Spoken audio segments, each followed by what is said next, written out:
My name is Jon Butchko. I'm the head football coach here at Edgewood High School. I've spent many years as an assistant coach. I was at Sandy Valley in Magnolia, Ohio. Prior to that, I was at my alma mater, Canton Central Catholic High School. I spent a little bit of time in professional football, and way back in the last decade, I was actually a head coach for 3 years. The biggest influences in my life have been football coaches, and I think that's how I arrived at this career field. There had been a posted opening to come to Edgewood. I went through the interview process, and I liked what I saw, and we really kind of fell in love with the community. It's a very comfortable place to be. And my daughter, she's a student at Ridgeview right now, and she really enjoys going to school and living here, as does the rest of my family. I know the school likes to use the phrase, "we are family." We brought the youth program closer. We brought the middle school program closer. We've involved the cheerleaders in our pregame meals. The apple tradition, that started way back when I was a player. They would hand out every meal an apple with you. And I don't know if it was the truth, I never really asked, but you had to take at least one bite of your apple. Well, I had cheerleaders running up to me at the dinner, "Coach, I ate all of my apple. Coach, I ate 8 bites, you guys better win." And I think everybody attributed that to the power of the apple. Everywhere that I've been, they've all had different experiences, you know. It's really a community thing that a lot of schools don't have. I think our spirit here at Edgewood is great. We definitely have one of the best bands I've ever been around.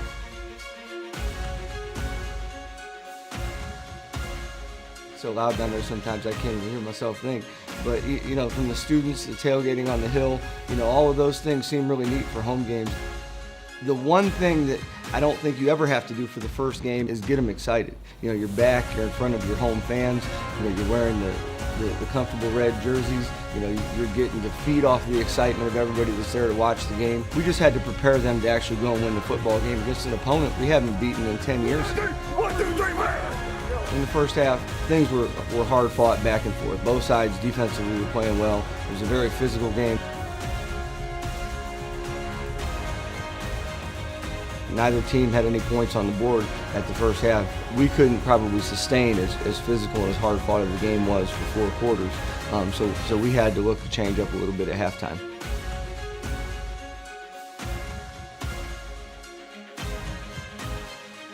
You know, in the second half of the game, we went back and forth pretty quickly. We got on the board first. Garrett Webster steamed through, you know, blocked a punt.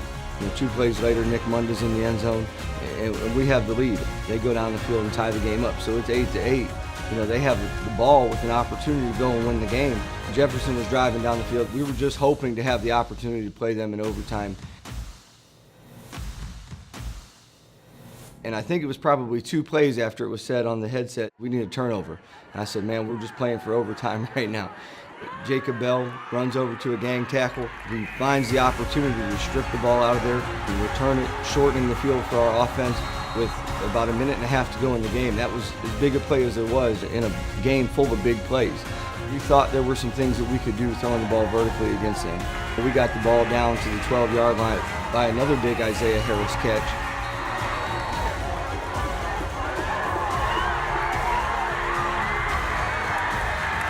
Time was running out.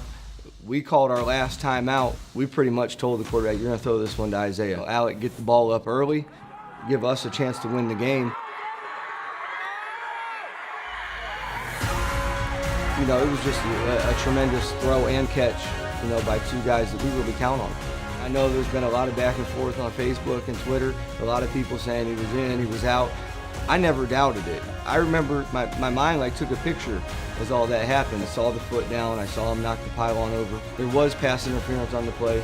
It would have given us 1st and goal on about the 6-yard line. Our sidelines and our stands let loose, you know, when those arms went up for a touchdown.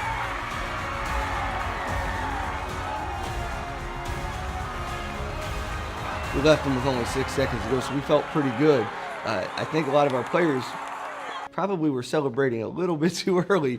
I just remember watching the clock, and that's the longest 6 seconds of my life. And I was really excited when it hit 0 because, you know, I knew that we had won the game. I launched my headset off in celebration and, you know, looked for a couple of our players to hug. And I'm pretty good friends with Jefferson's coach. I wanted to make sure I went over and shook hands with him before I got back and celebrating with our people. Hearing the band play the fight song, all of that great stuff that comes along with high school football. Our players were crying tears of joy. A few of them just, spent a lot of time holding that trophy. I think everybody held it and took their picture with it. I know there's probably about 10 of me and my family, and my daughter seemed to be the star of that trophy presentation. But what a great moment. We challenge our seniors, leave a legacy. What are you going to be remembered as when you're done here? I'm proud of our effort. I'm proud that we beat somebody we hadn't beaten in 10 years, and we couldn't ask for anything else. What a moment. I'm glad to share those kind of moments with everybody around here. The players, the student body, the coaches, the administrators. What a thrilling first win. That's one that I'll remember. My first win here, I was going to remember it either way, but to win it like that, I don't think I could ever forget that as long as I live.